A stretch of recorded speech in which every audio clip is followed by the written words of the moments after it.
There are two places in my life where I was being trained and told to never say no. Like in the same similar kind of way. I don't love it. No, I know. Looking back, one was Starbucks. Okay. You're supposed to always reply with like what you can do, not what you can't do. Sure. So it's like, and the other was the training for volunteers at the mega church. Like, how do you, when visitors come in and ask for something, never say, So there you go. Do with that what you will. I will.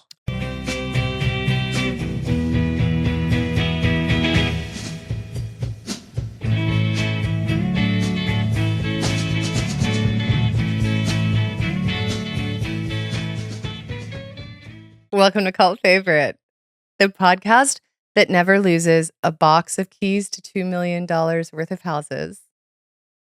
Podcast without influencers or a brand. There are really so many options today. We should do them all. Do them all.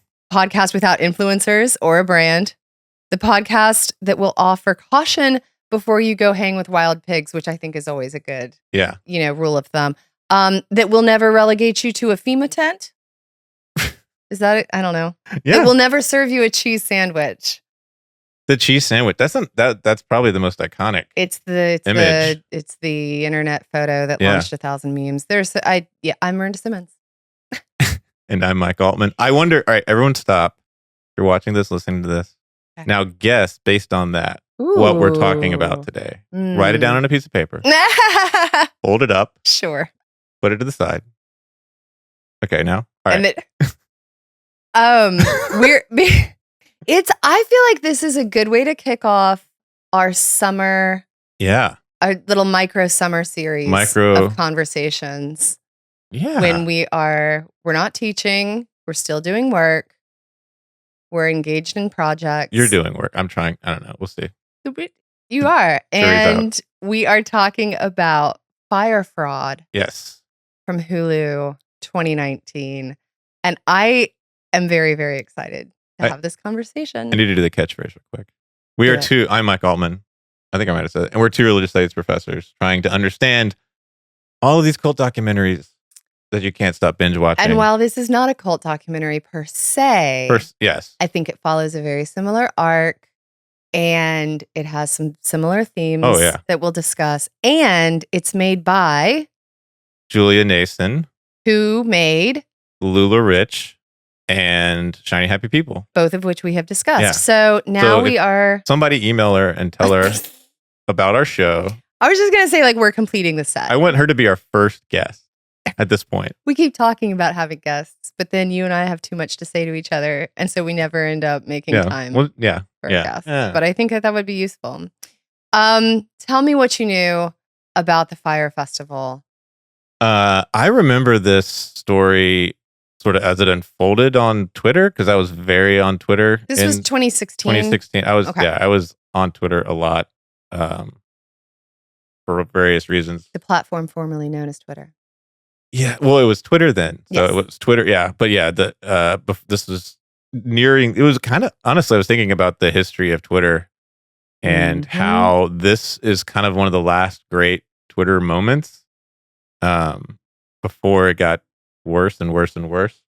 And so I was watching it real time as it developed, and then I've seen both this documentary. I watched it when it first came out, and the Netflix one. They both came out. They came out within 4 days of each other. And there's a nice little shot taken. Little shot taken at this. This one had like a rush release, no promo, because they were trying to get it out right before. Yeah. They knew that the Netflix. Well, it doesn't really need promo because all the promo happened already. People already knew about it, right? Promo was the rise and the fall of the Fyre Festival. And then also in 2019, All Elite Wrestling, my favorite national wrestling brand, did a show called Fyter Fest. Fyter Fest. FYTER. With a logo that looked like the Fyre Festival logo. Got it. As one of this was before they got their TV deal started. So they were doing a series of kind of one-off shows. And one of them was called Fyre, which they still do every summer. But they were sort of hopping on with the Fyter Fest. So yeah. I also kicked off my summer by watching the second season of Secret Lives of Mormon Wives, Yeah. which I always have to say very slowly to get it right. And that is, I don't know, thanks or I don't know whether to credit or blame you for my decision. I know. This is. I just, as we're about to talk about influencers and media culture. I did see there's a new member of Mom Talk. That's all I know. Well, I'll fill you in later. Okay. Is Mom Talk going to survive They're voting now on who gets to be in and out. There's the insider outsider politics are immersive. Really, we may have to revisit this because now the Mormon wives are institutionalizing. Okay. So not unlike influencer culture in general. Yes. Fyre Festival completely missed me. And I think that this is maybe, so I was talking with a friend recently about, because we're born, like pretty close to each other. And she relates much more, thinks of herself as a millennial. Right. And I have always resonated with the stereotypes or just generalizations about Gen X a little more. Yeah. And the best thing we were able to, like our working theory, best thing we were able to come up with for the reason for that is that she grew up very much with technology in the household. Yeah. And I did not. And so I am so much a Zennial. I'm very much in the lane. I was like, I was born right in between. Like I think that the Zennials are like 79 to 83 or something. And this is very much so the Fyre Festival and Twitter, I feel like is a very millennial phenomenon, which this documentary really goes into. It is very much about millennials. Yeah. And so while I get it, I didn't get it. I had no here's conception that this thing even happened. It completely missed me. Oh, wow. You didn't even know. No, I had no idea. Until and I guess I wasn't watching late night at the time. I don't know. I don't know there were things happening. I don't think millennials watch late night. I just I wasn't on Twitter much. Did you play Oregon Trail as a child? You did? Yeah. Okay. A little bit. I didn't know what it was. There's an alternative theory of I played Frogger of the Oregon on the Commodore 64. The Oregon Trail generation. That is that same gap between because Billy McFarland, it was like 33. He's the founder of the Fyre. He's 33 now. Correct. So he is a literal decade younger than I am. Right. And so I just I don't know, man. I don't feel like I didn't that's what I think. Yeah, I think that's interesting because I think they said that in the documentary they say millennials are 80 to 95 or something like that. Technically, right? But so I'm just right there in the cusp. I like the phrase geriatric millennial to describe this. Or elder millennial. No, I like Zennial better. Zennial. Yeah, but I was in my mid 30s when the Fyre Festival occurred, and it didn't exist for me. I think I feel closer to it because I'll turn 41 in 2 weeks. So for a month. So while I knew nothing about the Fyre Festival, here's the context very quickly, because you touched on this a second ago. We watched, and we're about to talk about Hulu's documentary, Fyre Fraud, that had a rush release 4 days before the Netflix documentary, which is just called Fyre, The Greatest Party That Never Happened. I watched the Netflix documentary first, just in the, realm of documentary watching. Yeah. I wanted, as is my way, some more structural analysis. So I watched this Hulu documentary. I enjoyed it. I appreciated the discussions of generational context and wealth acquisition and identity formation and how those things work together. We get a lot more information about specific investors and business ventures and partners like Fuck Cherry Media. Did you know who that was? I did, because I've seen them on Instagram. Because I had I was like, that name sounds familiar. Yeah. But I also didn't really know anything about Fuck Cherry. Yeah. So, I mean, I'd run into them, but that's all they play a really important part in this story, arguably, depending on your perspective. And at the very end of the Hulu documentary, we learn that the Netflix documentary was in fact co-produced by Vice and Fuck Cherry Media. There you go. So it makes sense that the Netflix documentary is much more like we do hear from the CEO of Fuck Cherry in the Netflix documentary. Okay. But it is much more. Have you seen it? I saw it when it came out. Oh, so that's I haven't seen it in 6 years. It's much more just a kind of like blanket description of like what went wrong with the festival and what a tool Billy McFarland is. Yeah. And that's kind of where but it does have more to say about like what actually happened to Bahamian local workers. Oh, on the Netflix one. Yes. And that was more or less missing from the Hulu documentary, which I did think was a bummer. I think that's an important story to tell as well. So what gets covered in this documentary, in the Hulu one, is the story of the ill-fated Fyre Festival. And if you are, like me, someone who missed the Fyre Festival completely, just as a product of pop culture, we will tell you the summary in just a second. But this was the brainchild of very squarely millennial entrepreneur Billy McFarland, and not millennial rapper Ja Rule, who I very much did know. Because he is closer to my age than Billy McFarland is. Yeah. So it's about the power of marketing to sell an idea. It's about the deceitful lengths that someone can go to in the name of making money. And it's about the generational zeitgeist that made it all possible. Like I said, what doesn't get covered is like the fallout for Bahamian workers, because the Fyre Festival happened on one of the islands in the Bahamas. Yeah. And so these people were really exploited in the process, not very appreciated, very much still waiting on debts that they are owed. Yeah. And the Hulu documentary does say that they're owed thousands that still haven't been paid.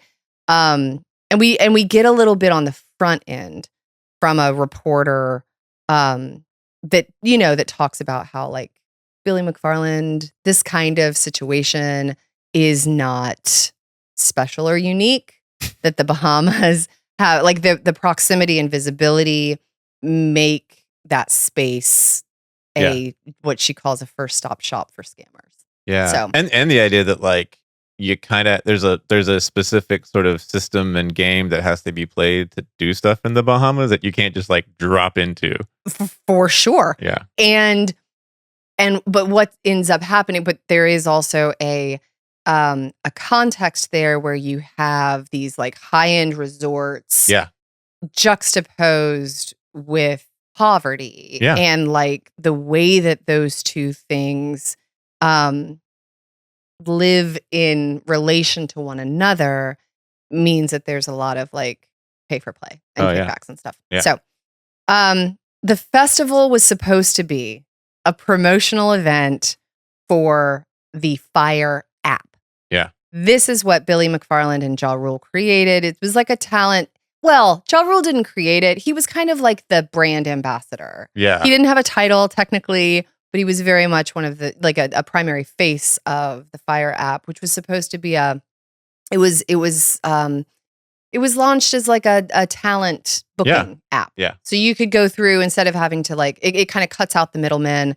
You're able to go on there and say, I would like, whoever to like come to my glitzy birthday party because I have loads of money. And so I can, it's been described as like Tinder or Uber or one of those kinds of apps, but for talent.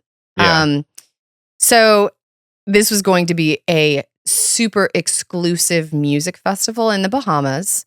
It was promoted through a very flashy commercial that the Netflix documentary spends lots of time on how they made it, everything. Oh man. And that commercial like sees models playing with like pigs on the beach and swimming in the open water with sharks, and like feeding beer to the pigs and petting them and stuff. But it's a good time. It's gonna be the best time. Drunk pig does not. It's gonna be the best time, like though, Mike. I want to mess with the best time because beautiful people are going to be there. Yeah, they're going to be wearing practically nothing. There's going to be sand. There's going to be so much booze, and it's going to be the music festival event of whatever. Of whatever. I was going to say the decade. No, of the decade. Of the generation, of the century, of the, it was, they also had a really flashy social media campaign enlisting Fuck Jerry to help them do it. And they had influencers like Kendall Jenner posting about it. Kendall Jenner is also someone that apparently has like 99 million followers on social media. Yeah. I really don't know. I know who Kendall Right. is. Yeah. Right. So there are lots of there's these people. There are lots of cultural touchstones in this documentary that I'm like, oh, okay. Right. There's a number of people in the world who are famous and I don't know why. Well, and I'm like constantly like Wikipedia, like why is this? But this is how influencers work. They are famous for being famous. That's right. And then there's a brand that is created around someone's identity. So we meet two. So the documentary splits it up into like, there are these macro influencers like Jenner who get paid like literally $250,000 for one post. That's great. Good gig if you can get it. But who are also celebrities in their own rights because they're a model or whatever. Then there are influencers that we meet two of them who went to the Fyre Festival who do not have 99 million followers, but who have plenty. Yeah. Multiple tens of thousands or whatever, who are influencing people and getting lots of follows and clicks because they have an identity brand. And when they are asked to talk about this, I love this part. Oh, do you remember? Yes. Oh, I love this. Yes. What did they say? They tell me about your brand. And it was, I don't remember. What did they say? It was like it's my life. Positivity. Yes. Okay. Yeah. This was the connective tissue between the two of them. Positivity. They both said positivity. That's a good brand. When they asked for more follow-up, there wasn't a lot of there. At least in the editing of the product. Maybe they had loads to say and it was clipped. I do not know, but this is so there was a lot of social media buzz. There was an orange tile stopper. I learned that word. It's a little vocabulary word for me about this. Because like we're scrolling all the time on our phones. Yeah. And so you need something to stop you in your tracks. And Fyre Fest had, if you've seen our logo, you can see that I've learned this. Oh my God. Had just an orange tile. And so when you click on that, you see the commercial. Yeah. Anyway, but they tried to do it in 5 months. And that's what I couldn't figure out. That's what you couldn't figure out? Well, I just don't know 30 things. Why it had to be done in 5 months. Because if you've got a lot of money, at least is the way that this story lands. So it's because it never was actually going to happen. Maybe. I think it was, at least how it landed for me was like, if you've got enough money, you can just make stuff happen. If I can make like Kylie Jenner, it's not because you don't have to think about the work that goes into it because you pay for it. Right. And if you pay for it, like if you order something through Amazon Prime, it just appears on your doorstep. Yeah. And you don't have to think about that line. We can't just Amazon Prime a villa. A villa. And so there was this idea that it was just possible. And so I don't know the intentions or the extent to which good and bad faith was operating in the mind of Billy McFarland about what was or wasn't possible.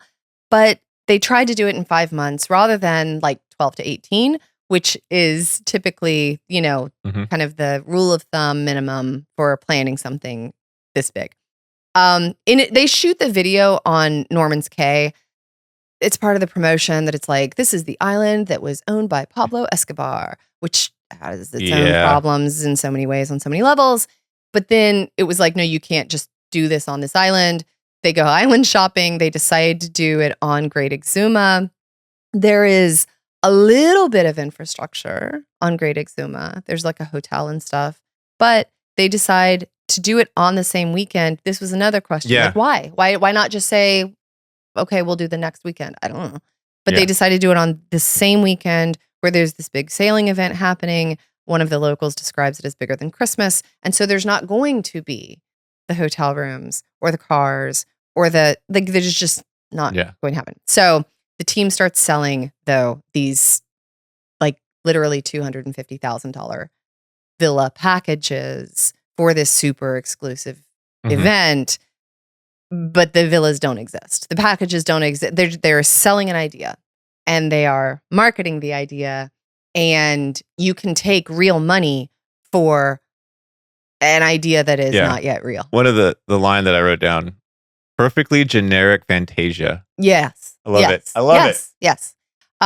They are selling promises that they cannot deliver on to pay other people. So like, I'm going to sell you a villa package so that I can take your money and pay my production team. Right.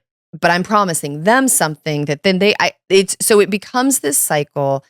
Enter wire fraud and securing services and loans with doctored financial and transfer documents. This is how Billy gets an investor at one point to give him $800,000 and so on. But this is still not enough money. There's still not enough infrastructure. Headliners are not getting paid, and so they drop out. People I remember when Blink-182 dropped out. Like, I remember seeing that happen on Twitter. Blink-182. Oh, this is interesting. Because I actually like Blink-182. So I was like that was in my network of people I follow. I'm not a fan of Blink-182, but I do have, this is one of the, I would just like drop little like crumbs of like things that I was just, that was the only act whose name I knew. There were other ones. You didn't know Major Lazer? I did not know Major Lazer. I knew Major Lazer. Ugh. So anyway, people, meanwhile, who have bought packages to this event are starting to ask logistical questions online because they have not received anything in the way of like flight information. They're promised private jets and all like, yacht experiences, et cetera, et cetera. They're not getting information about this. So they're starting to ask logistical questions, as one might, and they get blocked from social media. And so everything is just part of this like, we'll figure it out. We'll figure it out ethos. And there's all of this momentum that's already behind it. And so people just keep going with it. Fuck Jerry keeps promoting it to the end. They're not paying duty fees. I did not know that there was a 45% tax on booze. That's a lot. Man. And they wanted $2 million. They bought $2 million worth of booze, which is a lot of booze, but that's also a lot of tax. They're also not paying national insurance. And so job sites that they are trying to create at the last minute are getting shut down because so there's just not any thought to how to do this and make it like a real thing outside of the idea that is so good. So venture capitalist Calvin Wells comes into play here. He is in both documentaries and is interviewed heavily for both. So he's kind of the the one in both, but it makes sense because he starts calling them out and he's the one who creates the now infamous Fyre fraud Twitter account. He's the Kristen Dumais of fraud. I don't know what that means. Like, I mean, I know who Kristen Dumais is. Yeah, well, because she keeps showing up in all the evangelical documentaries. Like, he's the fraud. Like, he's the one they bring in. Got it. So, so he creates this Twitter account to start calling them out and saying, like, this isn't making sense, you guys. Wall Street Journal publishes the information that he gives to them. But the festival is largely unfazed, man, because they've got a piece in Vogue and they've got like press releases that are just putting out all of this positive spin. So people start arriving. The festival is here. A mere 5 months after they release the commercial. There's a huge storm the night before they begin arriving. And so they arrive not seeing villas, but instead disaster relief tents and wet mattresses and dirty water and no organization. So The private jet is actually a crowded plane. VIP transport is actually like a school bus going over a bumpy road. The first class security is actually like a set of standalone lockers, and then there's that infamous photo of a cheese sandwich that begins to just now, all of these influencers who are down there and just rich people about town who are down there start posting all of these things about like, look at my luxury villa and it's, this gross tent. Anyway, and the internet responds with gleeful schadenfreude because, people are like delighting in the face of these millennials that are miserable. So, late night has a field day with it. There's a law firm. We hear from one of the lawyers at Garagos and Garagos that begins a $100 million class action lawsuit. We learn in the kind of narrative text at the end that all sorts of people who do not take accountability are named in the lawsuit. So they are like Ja Rule is a defendant who's named. Fuck Jerry is identified in the lawsuit. Billy's like right-hand man and VP of marketing, Grant Margolin. He is named. He seemed like quite the guy. He's a character. Meanwhile, Billy gets charged with wire fraud by the FBI. One of the quotes that is given from their document is McFarland's fraud was a deliberate plan to deceive, motivated by unadulterated greed. He caused losses to at least 80 victim investors, totaling more than $24 million. So he gets out on bail. But while he's out on bail, he launches another scam. Yes. This time they're all in the same kind of like zip code of offerings. This is NYC VIP access, and they're selling tickets that do not exist to exclusive events like the Met Gala and Hamilton. They sold tickets to Hamilton. This was in his earlier credit card company. We can talk about that later. Anyway, he's selling tickets that are impossible to get. Yeah. Promising things that the Victoria's cannot Secret, be offered. Victoria's Secret fashion show was the one. His bail is selling revoked. a dream though, Miranda. He's sure. selling that 100%. you can be on the other side of the camera. That's correct. He's sentenced to 6 years in federal prison and is slapped with a fine of, a little north of $26 million. And that's what gets covered. I mean, there's a lot of context that we'll talk about, but I was trying to like nutshell this. That's the narrative arc. What do you want to talk about? Okay. So I mean, we'll pick up where you kind of left off. Like what was interesting to me is the power of exclusivity in this whole thing. Like in some ways, if you're not someone for whom like having an exclusive experience is valuable, then this totally doesn't make any sense, right? But it was built on this idea of like you're getting into doing something that no one else gets to do. And I think it's really interesting how powerful that was. Yeah. I don't know to what extent that is still a dominant paradigm or not. Like maybe I don't know if I've aged out of it. Like I definitely like the whole part on millennials and that kind of FOMO and all that. They talk about FOMO as a phenomenon. Yeah. Yes. Like that totally. Tell us what FOMO stands for. Fear of missing out. Yeah. And I feel like that was totally rang true to me and my experience.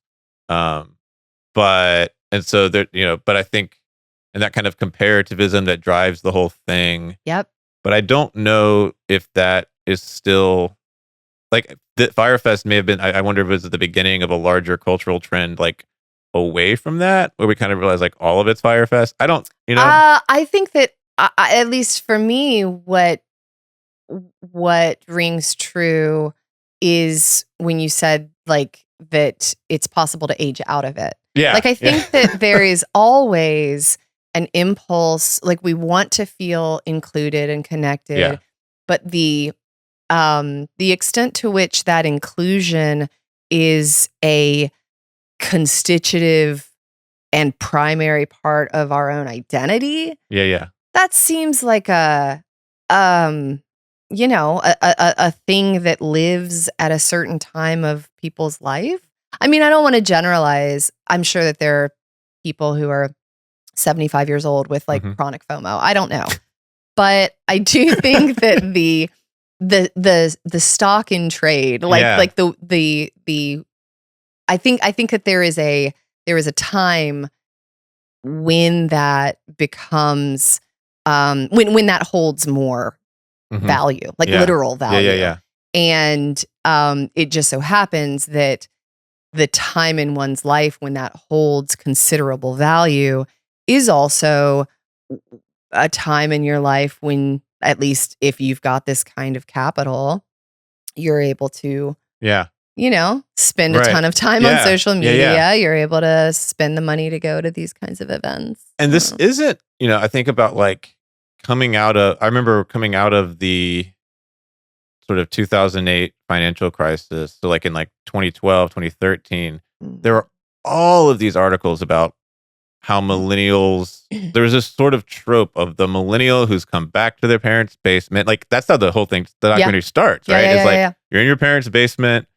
And I think that there's a part of the reason that the reaction to this online was so much pointing and laughing was because it was either you had people of this age who had lived through that and were just like, that's so not my experience, like fuck these people, or people who were like, yeah, we knew millennials were a bunch of so marks.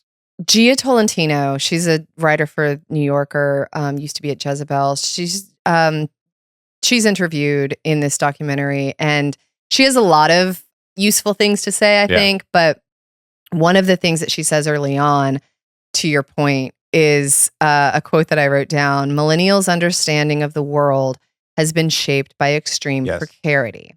And now people want to construct their own reality with the dream of being successful enough that you are beyond accountability.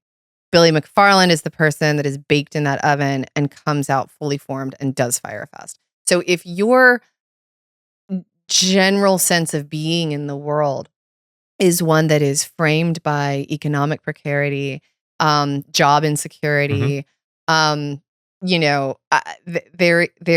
makes all the more appealing this fantasy of being accountable to nothing and no one, being some kind of entrepreneur through the power of marketing and ideas. Like these things that are so abstract and so ephemeral are also things that can make you a tens of millions of dollars.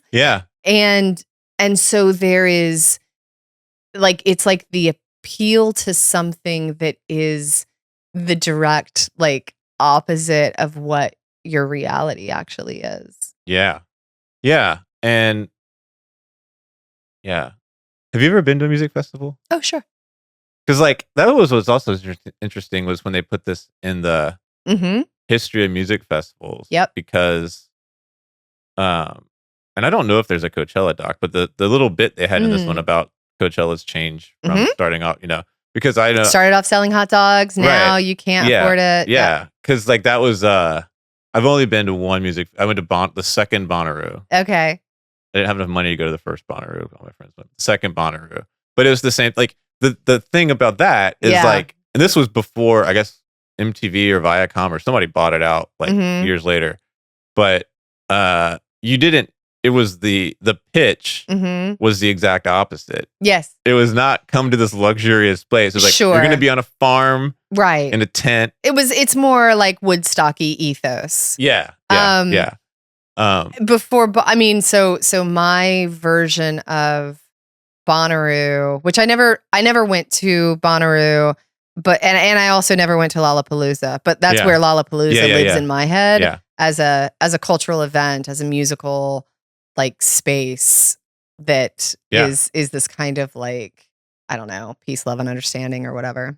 Yeah. But Coachella was begun in 99. Interestingly, the same year that Woodstock 99 was attempted, like that failure, that festival failure. Which we may need to talk about that. Yeah, we should talk about that. I mean, that's another good candidate for like a summer documentary watch. But the like Coachella was formed that same year, was initially this also very just like, come hear some good music, whatever. Now it has become its own hyper exclusive event. Yeah. You have to have like loads of. There's a great episode. Keep wanting to say gazillions because all of this is just like imaginary money to me. None of it exists. None of it's real.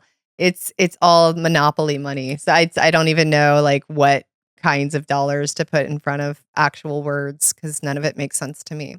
But that's what you need apparently to go to Coachella now. Yeah. I don't, man, Coachella. I just, whatever. Anyway. I think that you're talking about aging out. I'm like, that just sounds like a lot of people. It is. I don't think. That's where you hit your extroversion limit. Yeah. I mean, yeah, it was, I lost my notes. Hold on. But the other thing I was thinking about this, having come off some of the other stuff that we've talked about, was the like in my head, I've always kind of framed like Instagram is the kind of millennial social media platform, and then TikTok and YouTube is the sort of Gen Z platform of choice. Okay. And I do think what's interesting is how I really started to feel that contrast as someone who started hanging out on TikTok more, where like people who are influencers on TikTok usually have to, it's even in the name, they're called, when you open that, you're a creator, right? And so the idea is that you are making a thing. Interesting. And the people who are most successful on TikTok are successful. They talk about being successful within a specific niche. It's not a broad appeal thing, right? But it's also often about like, you're making something, you're giving the world a thing that's a little, and then that's what kind of goes viral. In a way that Instagram was just like, here's the running joke, like, here's take a picture of what I had for dinner. Like that's what you do on Instagram or you're traveling. I mean, like we have the phrase content creator now. And I do think that that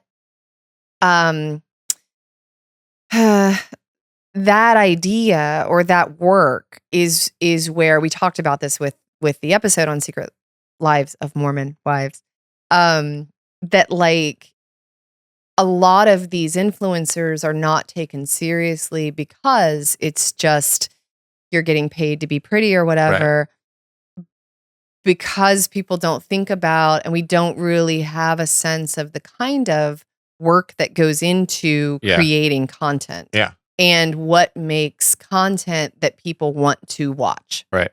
And that does sound very difficult to me. And so, as I we don't make begrudge content, we them. want people to watch. But I don't have a set, like I enjoy, like that my relationship to this content is very, for better or worse, like not, like I enjoy thinking about ideas and talking to you. Yeah. Right. And watching documentaries. And so then this becomes a space where I can like enjoy those things synchronously. Yeah. And then, I don't know, maybe whatever happens. Whatever. That's just icing. So I don't, you know what I mean? No, totally. My enjoyment, my relationship to this content is, I mean, I think about, and so like conversationally edit perhaps in a certain kind of way, because I'm trying to think about how to translate certain ideas or whatever. But to be able to think about audience in a way that is beyond the reach, like our audiences involve a classroom, you know? Yeah. And that can be anywhere from like 20 people to 180 people, but it's never going to be 2 million people. No. It's never going to be 20 million people in one space at one time listening to what you say. Yeah. And that's just a different level of... But also, like, even just the shift, I mean, I think because TikTok's become so dominant amongst Gen Z, and that's now as millennials are aging out of the target ad demographic, you know, out of that 18 to 35 for sure, 18 to 49 eventually. The like TikTok, your follower count doesn't really matter, right? Because when the way the algorithm works, so Instagram, you pull it up and it's going to give you images of people you follow, right? TikTok, you open up to that For You page, the main page, and it's just throwing you stuff. Okay. Right? It might sprinkle in people you follow more. Okay. But the idea, the algorithm works differently, and it emphasizes content that people want to watch over accounts that a lot of people follow. And so it's a very different model where you can't. When I was watching this, like, this wouldn't work on TikTok and there's, in the same way. And so there's an interesting kind of, I don't know. So on one hand, that makes a lot of people want to try to do that, because there is this very American idea of like anybody can become famous, anybody can become big.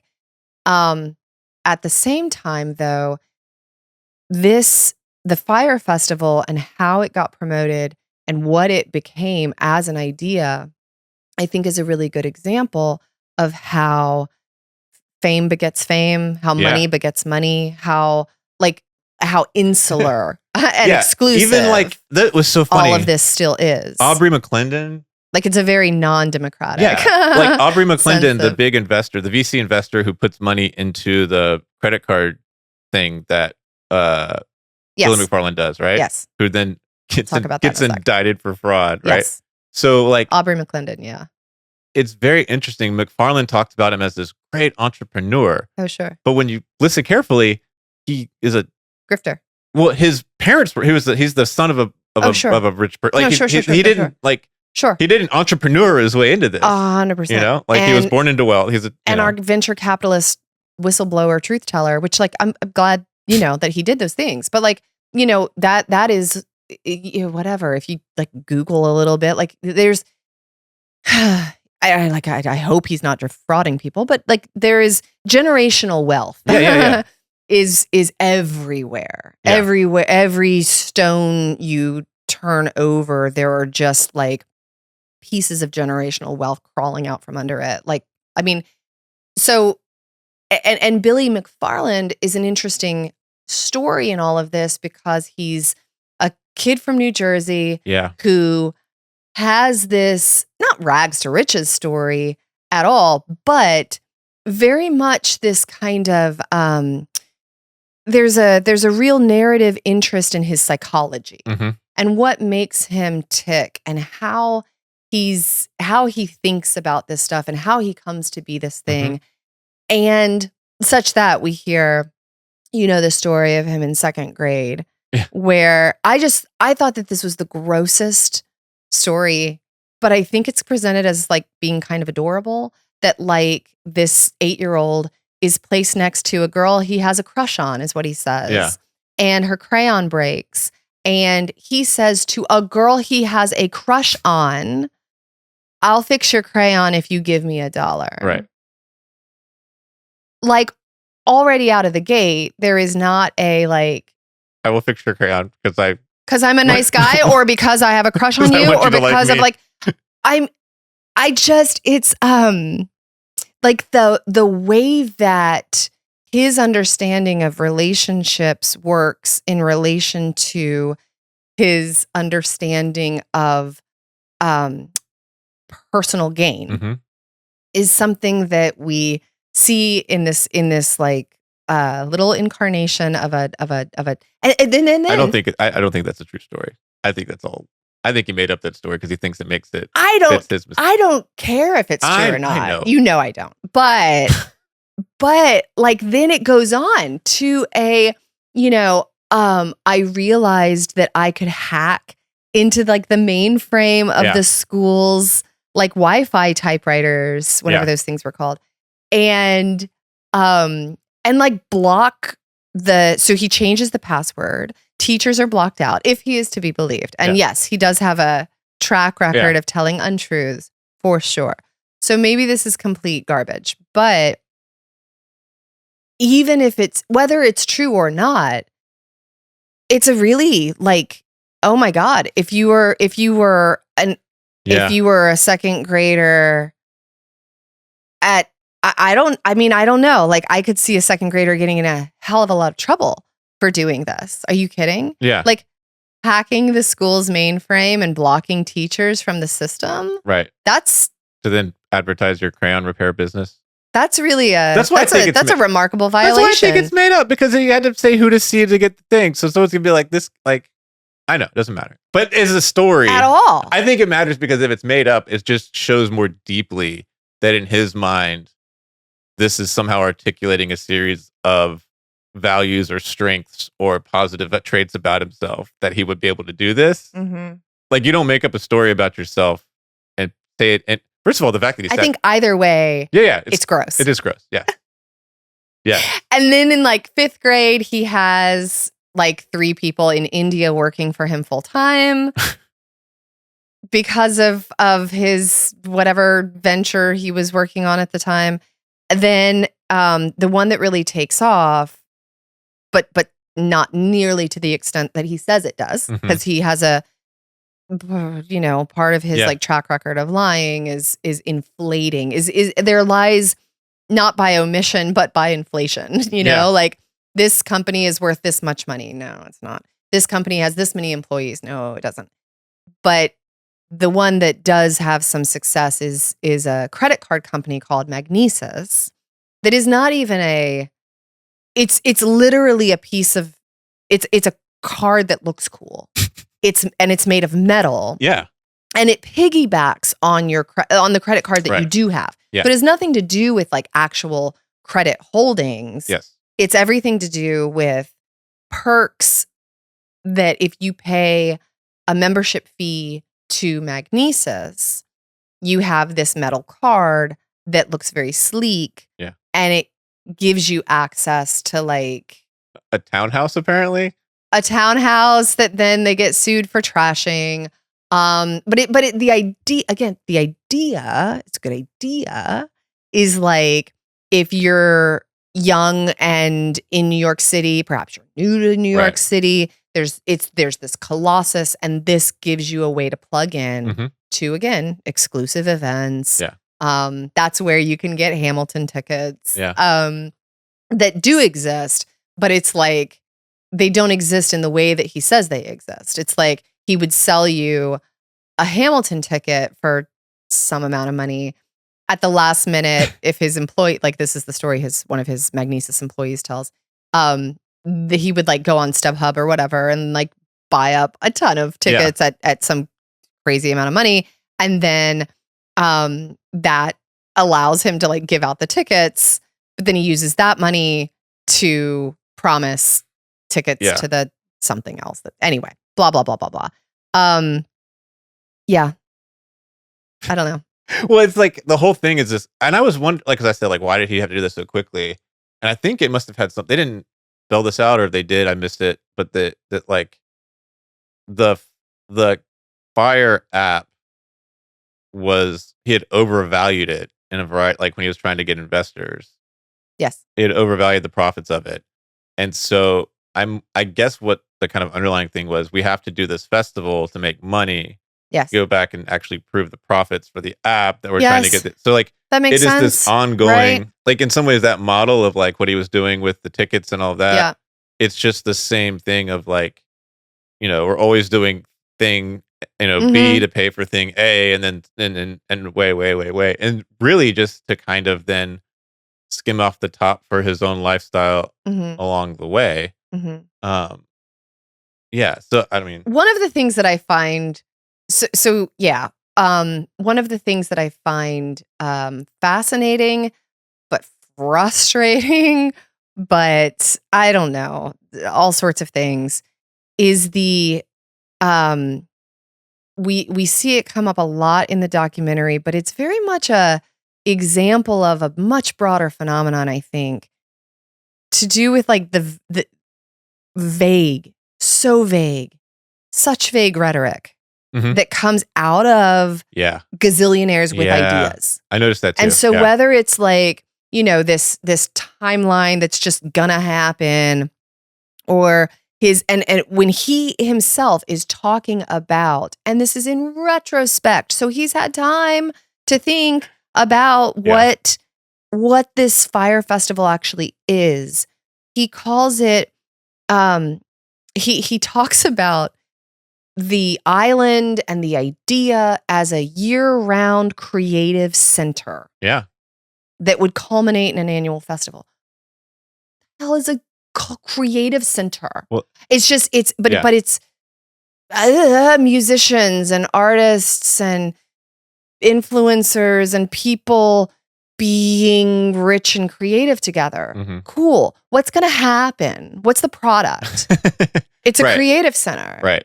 And it blows my mind, because I do think that, and it's part of why it all just sounds like monopoly money to me, and why I don't, again, like I kind of was, I'm coming after the phenomenon of media influencers as a thing, but it's influencers saying that like my brand is about positivity. Like, what? Words fail me, because I'm like, how are you? Because if you have so much money tied up in, but this is how venture capitalists work too, though, is like so much about investing, and it's about speculation. Right. So in so many ways, we are buying and selling and trading on ideas about the future. And there are, of course, different levels of that. Right. And so with someone, it's investing in literal markets. For someone else, it's Instagram photos and positivity. But there is still, to me, it seems like there is a common, like, undergirding logic of like a speculation about the future. And in that speculative world, we cannot but use vague rhetoric about like there's very little like, here's what we're gonna do and here is the plan. And like, well, but I think the documentary does a good job of like showing the contrast like between Billy McFarlane and Grant, and they're sort of like they're cosplaying of startup guys and the other professionals around them. But there's these moments where like they run into, like they bring in the production people and they're like, this can't happen. This is never going to work. But they're paying us. So we'll do it because you're paying us. Right. And so how much of it is cosplay and how much of it is like, is it cosplay if people are willing to do it? You know what I mean? I just think people are going to do it because they expect to get paid. But then because it doesn't work, then that's what makes the person a fraudster. Right. Or the, what's her name? Anna Delvey? Oh, yes. Yeah. Or who was the other example that they gave? Elizabeth Holmes. Elizabeth Holmes from Theranos. Yeah. It's like if they had put on Fyre Festival with more time and they still didn't pay. I don't know. Like, but they, like, I guess my point is like, they wouldn't have put Fyre Festival on with more time because they are not the kind of serious people who are able, like, like logistics matter. Yeah. And there are for people, sure. People who do what Billy McFarlane was trying to do. For sure. Successfully and professionally all the time. I guess what I'm trying to figure out or put my finger on or something is like, yes, that's absolutely correct. And there is a reason, though, that like all of his vague language about creative centers were still able to seduce people and compel people. I think that's where... And that's real. Yeah. Like that still works in that community. I think, so this is like a great segue, because like the other thing that jumped out to me about the documentary is the role of the media. Yeah. Which we keep coming back to in these documentaries. Because like, it's again, do you have a cult if you don't have, a camera pointed at it? So like on the one hand, the media is a certain kind of media that you can, so there's like all these media members in the documentary who represent kind of like serious people. And then there's this one point where they talk about, one of them says, it's not hard to get New York City business journalists to cover your, whatever. And then and someone else says, yeah, they were just reprinting press releases. Yeah. So there's this like role that the media plays because it's, that puffs up, right? It doesn't question. It is a content creator of its own. Of course. Yeah. And then so one wing of the media like lifts McFarlane up. Yeah. Gives him all, like he's on all of this cable news stuff or whatever.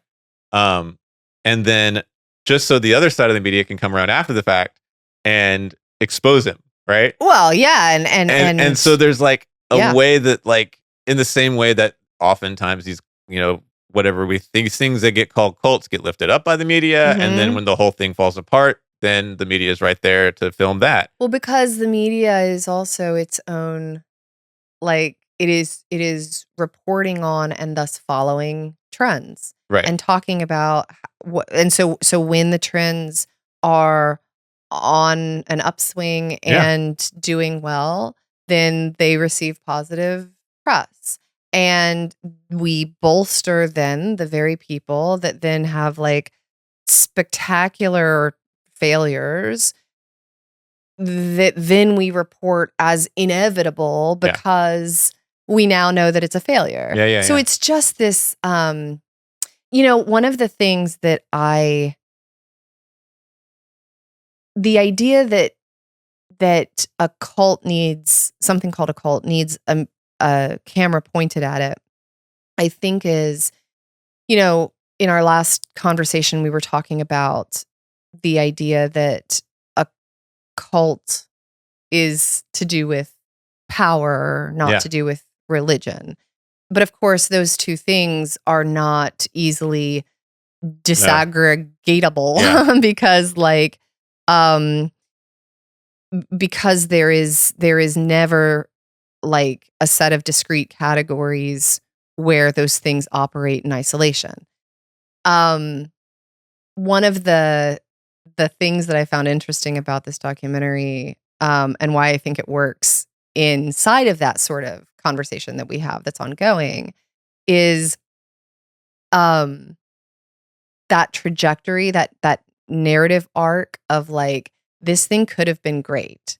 And there was this really compelling figure at the head of it who was able to sell an idea because of all of his charisma and all of his ability to appeal to identify what people wanted and needed and bring them in to have a sense of community, and then exploited them, in this like remarkable fashion. But we've talked about this before too. Nobody's ever going to make a documentary where they like call capitalism a cult, right? Yeah. So what we do instead, and what the role of someone who comes on to those other documentaries about, minority religious groups and has no problem saying, this is a cult because here's how cult works and blah, blah, blah, blah, blah, which I have a massive problem with. The role that got played in this case, that role was played by the writer psychologist. Yeah. Did you note her? What did you think of that? Toward the end of the documentary, there's a psychologist who comes on to give us her description of con artists. Yeah. No. Did you hear what she said? What did she say? She says, I mean, I'm paraphrasing, but she says that they identify what you need and then they offer it to you. Right. Which is exactly what, she's giving any number one of our cult experts would say. So they're Not giving to drop names that will they're show. giving sweeping generalizations that offer a diagnostic explanation of the phenomenon at work to make it make sense. And I mean, honestly, but that's how all advertising works, right? Like, isn't that the art so of all marketing? And so I meant to, but then I didn't have time to look up. I'm looking up her name right now. I didn't have time to look up, like, did this person write a book about con artists? Ooh. Did she do some kind of expose wherein a psychoanalytic discussion of con artists used Billy McFarland as a case study? Like, just what is Maria Konnikova? What is the expertise that, like, okay, he's a con artist. Sure. Yeah. Where is, again, this like dividing line though because in other contexts, speculative language about an uncertain future and money changing hands inside of that vision is completely appropriate. It's called venture capitalism or whatever. Like, so, and I understand that like people who were owed money did not get money, and that is wrong, 100%. But also, like, there are lots of people who are multi-billionaires who owe taxes that are that it's fine because you just are, tying up the process with however you tie up the process. If you're a bit like, so I don't like, when is owing someone money criminal and when is owing someone money part of doing business because money makes money and that accrues debt and you need that in order to make more money. Like it. No, well, there's another way to read this whole story. Like if like, there's another way to read this whole story as Wells, the whistleblowing VC guy, Calvin Wells, as like, if we think that, I mean, there's a way to read this that Aubrey McGregor, what is his name? McClendon was actually conning Billy McFarland. Sure. And then the difference being that McClendon has family wealth to fall back on. Well, and I'm not, so there's a way to read this as a new money, old money thing, in which Wells, as this sort of old money VC, making sure that from a certain, I mean, from my perspective, in which it's all a con, the laws are written to allow some people to declare bankruptcy in this situation and not others. Sure. Then that's the other way, is like, no, actually there's McFarland just lacked the privilege necessary to take advantage of people that Wells and other people enjoy.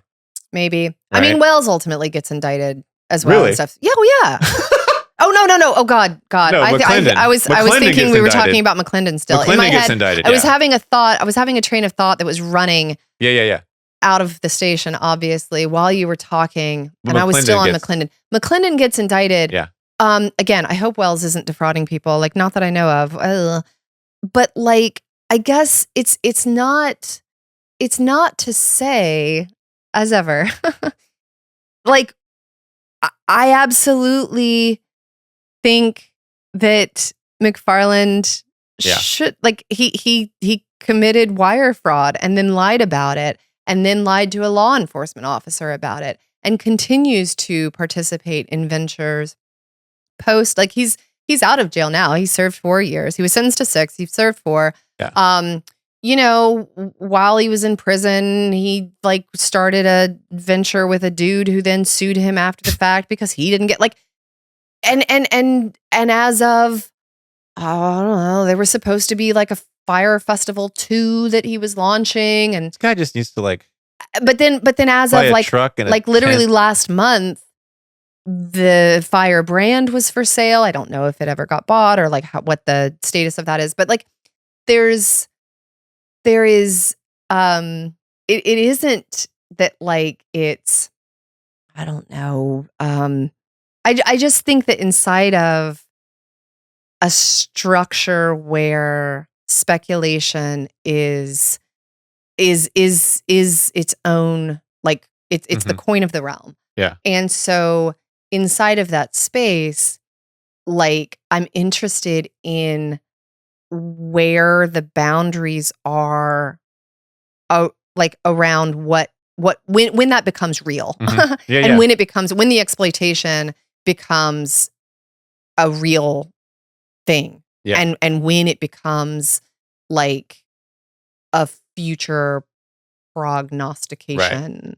Yeah. And I don't know that I have like, I'm so far away from that world that like I don't have a lot of insight or strong opinions about it, except that the fact that people can become people who make inordinate amounts of wealth as part of, to come back to what you were saying earlier, inside of the same generation that is characterized by economic precarity, right, is its own like interesting thing to, and I think important thing to note. Yeah. Which is also my takeaway. If I can, I'm just going to give my takeaway. Let me just say, Maria Konnikova wrote a book, The Confidence Game. Hey, why we fall for it every time. There we go. Is there a chapter on Billy McFarland?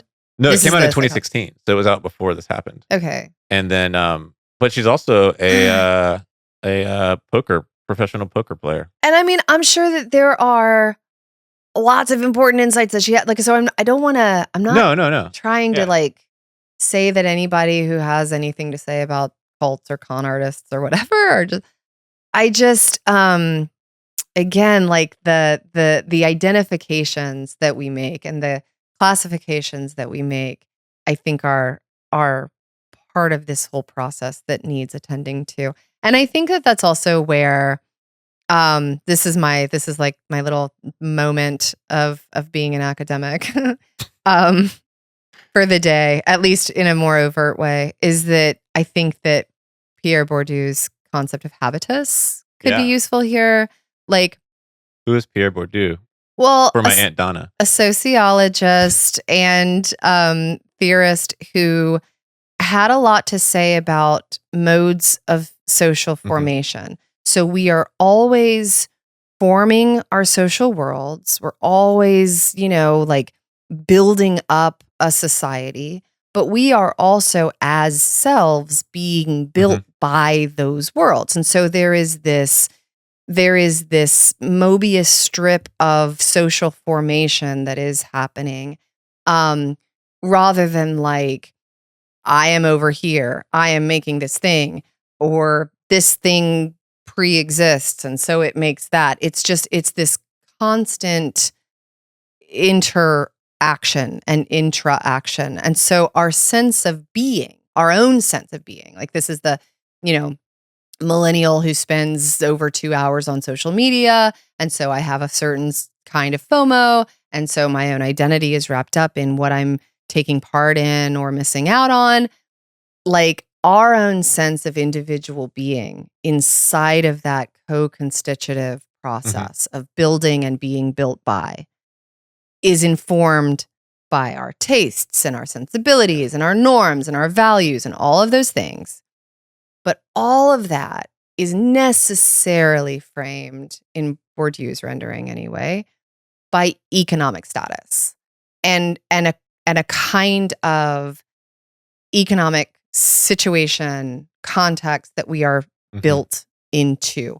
And it's not to say that there is never any reality in which someone breaks free of that or goes into a totally different economic stratosphere. Of course there are. Right. But those are exceptions that prove a certain kind of social rule. Yeah.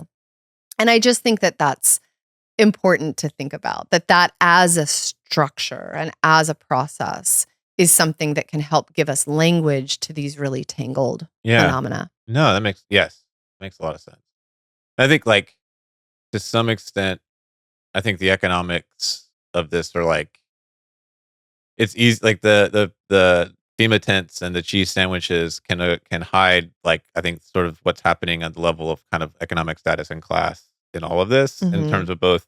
Because one thing that's interesting to think, like, all of those influencers who were there posted about it all over the place and got all this engagement from the experience. Yeah. And so, and to the point that then people who were too poor to be conned felt left out, that they didn't get conned.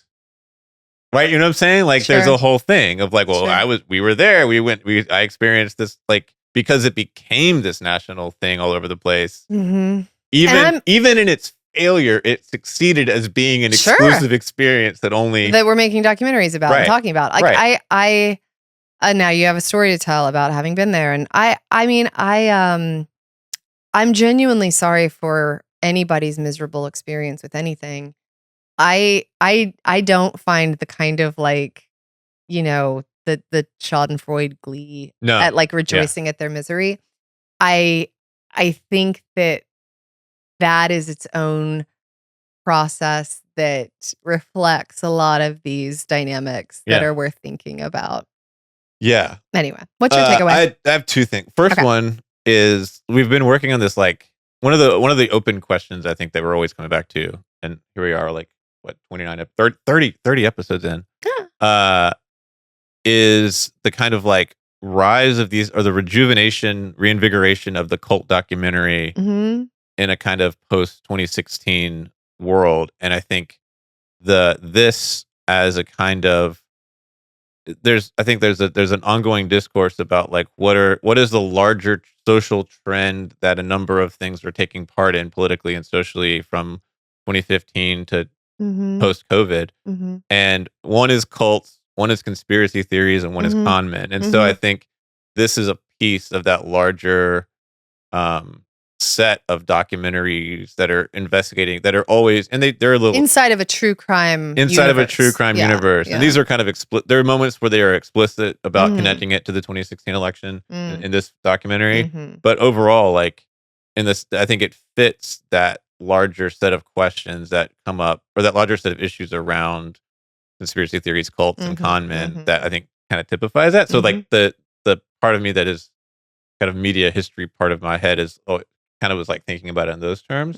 But more to your Bourdieu point is, like, I think I said this when we watched the McMahon documentary, like, there's a lot of scholars who now got interested in this idea of kayfabe, the fictional world of pro wrestling, the lies, the deception that's built into pro wrestling. And somebody sent me yesterday a whole thing about how we're now living in a time of economic kayfabe. So this is now popping up all over the place. And I think it's always important, like, kayfabe was a business strategy, right? And I think here you see it again. Like, it's not like the deception is always there because it's good for business. And I also wonder to what extent, so if we think about how much of Fyre Fest was a kind of work, this sort of fake world that was set up to lure people in, or the generic fantasia, the ways that Billy kind of worked himself into a shoot, like, he begins. That was my reading, and not to psychoanalyze him based on one interview and a documentary, but the ways that I think the way to be a really good con man is to believe your own con. Like, you can't. There's a moment where you have to give yourself over to it. And then on top of that, and I've talked about the Onion Guy's idea of the gimmick. Her whole definition of gimmick as a kind of capital aesthetic form is that it is this thing that it's ambivalent between something that works too hard and something that works too little. And you kind of see both sides of that in terms of influencers who seem to do they are making money off their identity. It seems like they're just making money off of their existence. But then when you peel that back, there's also all of this work of deal making and, like, yes, $250,000 for an Instagram post, but what goes into that deal, right? And so there's that, that element. So there's a lot of these things that I think are not just confined to this example of a total fraud. Yeah. But that are just, like we said, kind of ways to mark different parts of the way late capitalism kind of works. Mm-hmm. And I mean, this is a conversation for later. So, we'll use this as a pin and you and I can take it up later. But like it's interesting too, though, like how, something like kayfabe or something like, performance that makes us think about interesting questions to do with authenticity or whatever, it can become its own a Fantasia world that is cool to think about, and also, but like in this case too, I forget who it was, maybe Calvin Wells was talking about like the power of marketing to sell an idea, but how that sort of performance or that sort of veneer is still very much a thing that can do real harm. Yes. And so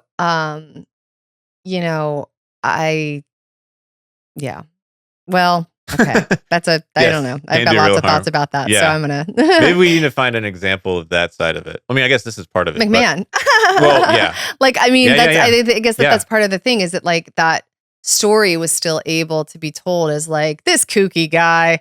Right. And while a lot of the, allegations that were brought up were named, there's still this like he and his misdeeds are separate from this wondrous world of artifice and performance and costumes and imagination and whatever. And I'm like, I don't know, man. I think that these things are always, it's not that one thing is necessarily going to lead to whatever.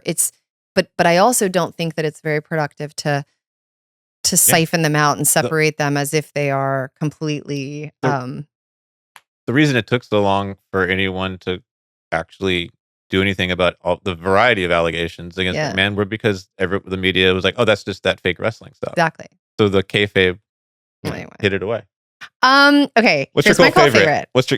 It is a movie. So fancy. Have you watched it? No, I just reading it on the notes. I'm like, this high recommend. High recommend. This is a Ruben Östlund joint, Swedish filmmaker who has done a lot of interesting things. But I want to recommend the movie Triangle of Sadness. It's from 2022. I'm sure that it's streamable. I don't know where it's streamable, but I saw it on Canopy. Okay. And so it's a really smart examination of wealth and privilege and access and the social treatment that comes in tow. He has really useful stuff to say about like beauty as currency, and social capital as literal capital, like those, social capital as like a thing that is distinguished from economic capital is kind of a fuzzy and blurry line. Yeah. And so this model and his influencer girlfriend are, given a yacht, like time on this exclusive, amazing yacht, captained by Woody Harrelson, who is it's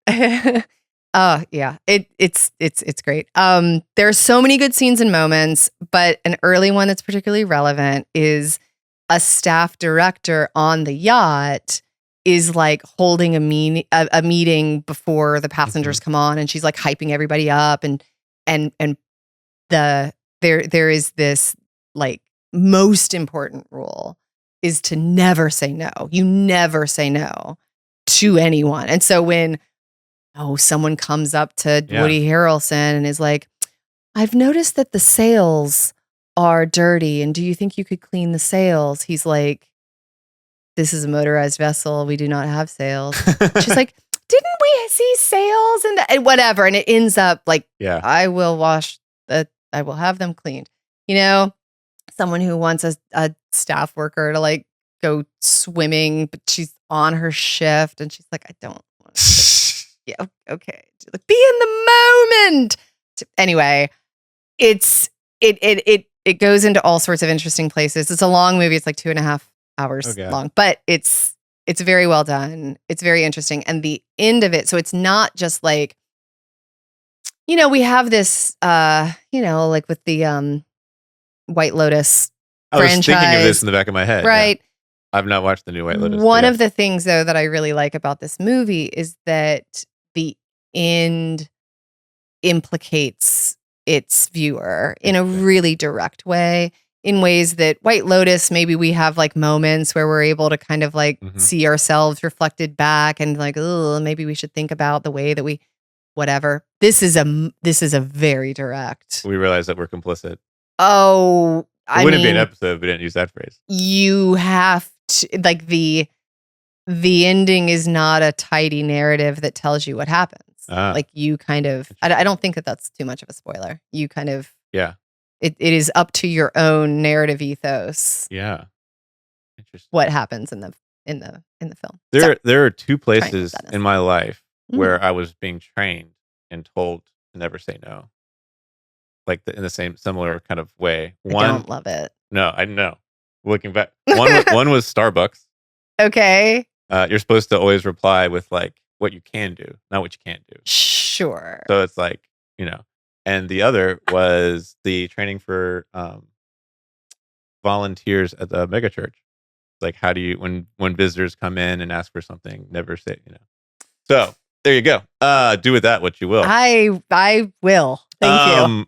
My cult favorite is a series of TikTok videos called The Group Chat. Okay.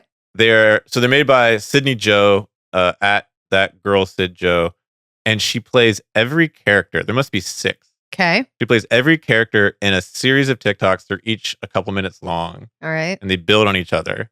And it's this sort of serialized story of each of these characters texting back and forth in a group chat. So there's like 2 roommates, and then another set of roommates, and then various other young women in this group. And she plays all the parts.